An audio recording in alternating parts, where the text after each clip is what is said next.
संगीतमाला भाग 28।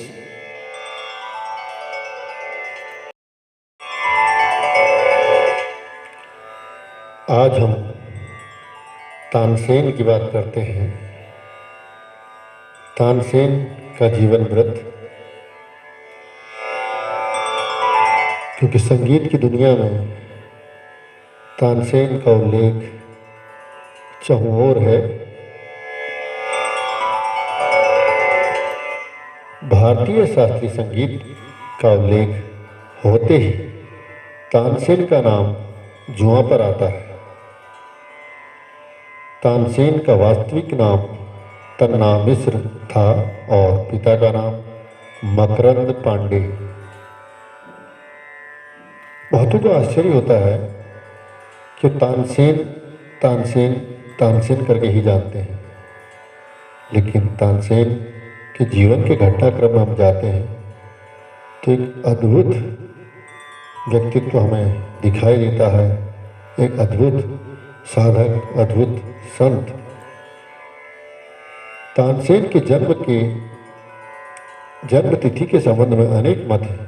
अधिकांश विद्वान उनका जन्म 1532 ईस्वी में ग्वालियर से 10 किलोमीटर दूर बेहट ग्राम में हुआ मानते हैं। कहा जाता है कि मकरंद पांडे को मोहम्मद गौस नामक फकीर का आशीर्वाद मिलने के बाद उन्हें पुत्र रत्न की प्राप्ति हुई, जिसे तन्ना नाम दिया गया। विलक्षण प्रतिभा के धनी तन्ना बचपन में पशु पक्षियों व जानवरों की आवाज़ निकालने में माहिर थे। वो ऐसी आवाज़ें निकालकर लोगों को डरा दिया करते थे। कहते हैं एक बार स्वामी हरिदास पास के जंगल से गुजर रहे थे।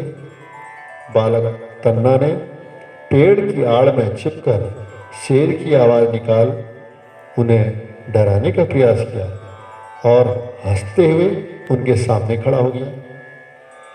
स्वामी हरिदास तन्ना की प्रतिभा से प्रभावित हो गए और उनके पिता को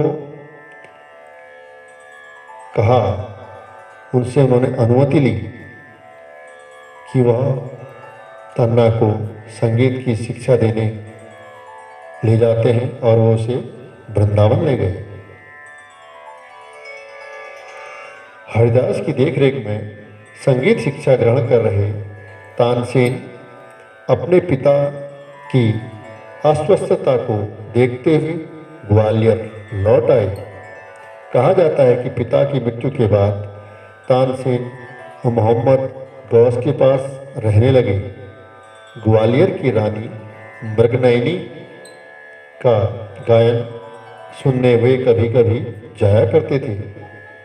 मृगनयनी की दासी हुसैनी की सुंदरता और संगीत ने तानसेन को अपनी ओर आकृष्ट किया और रानी ने उनका विवाह कर दिया। तानसेन के 4 पुत्र सूरतसेन, तरंगसेन, शरतसेन, विलास खां और सरस्वती नाम की पुत्री हुई। रीवा नरेश रामचंद्र ने उन्हें अपने राज्य में गायक नियुक्त किया। रामचंद्र और अकबर घनिष्ठ मित्र थे।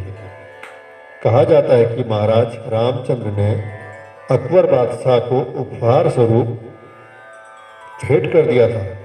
संगीत प्रेमी अकबर ने तानसेन को अपने दरबार के 9 रत्नों में शामिल कर विशेष सम्मान दिया। तानसेन से जुड़े कई किस्से प्रचलित हैं। कहा जाता है कि बादशाह अकबर के आग्रह पर तानसेन ने राग दीपक गाया तो प्रचंड गर्मी से दरबारी भागने लगे। तानसेन की पुत्री सरस्वती ने मेघ राग गाकर उनके दीपक राग के असर को कम किया, अन्यथा तानसेन की गर्मी के प्रभाव से झुलस जाते। बैजू बावरा व तानसेन समकालीन थे। कहा जाता है कि एक बार दरबार में तानसेन को गायन में बैजू ने परास्त कर दिया और शर्त के मुताबिक तानसेन को मृत्युदंड स्वीकारना पड़ा। किंतु बैजू बावरा जैसे महान और सहृदय कलाकार ने तानसेन को क्षमा कर दिया।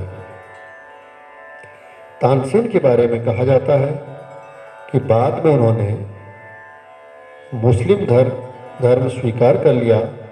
इस संबंध में अलग अलग मत हैं। कुछ का कहना है कि मोहम्मद गौस की आज्ञा से उन्होंने धर्म बदला और कुछ का कहना है कि अकबर की पुत्री से विवाह हो गया था। कई विद्वानों का कहना है कि तानसेन ने धर्म नहीं बदला बल्कि फकीर गौस की स्मृति में स्वरित गानों के नाम के आगे मियाँ शब्द जोड़ दिया।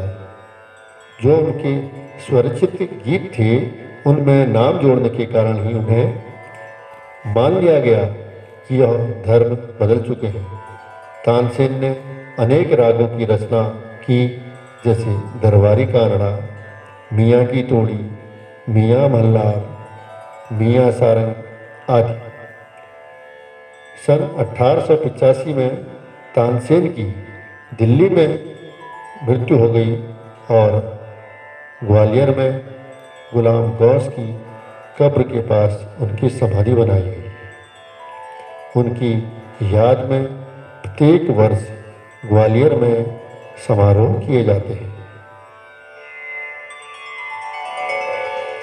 इस प्रकार हम देखते हैं एक अजब सा व्यक्तित्व तानसेन था, जिनका बार बार उल्लेख आता था। अपने गायन के चमत्कार से वह वर्षा कर देते थे, दीपक जला देते थे। और यह तो आज भी सिद्ध है कि आप साधनारत अवस्था में जब होते हैं और उन शक्तियों के साथ जब राग का प्रयोग करते हैं तो आपको ऐसी अनुभूति होती है और ऐसा प्राप्त भी होता है। तो तानसेन का नाम संगीत में सदा सदा रहेगा और वह एक दरबारी गायक ही नहीं, एक ऐसे गायक थे जिन्होंने संगीत को ऊंचाइयां दी जिसे याद करते हैं।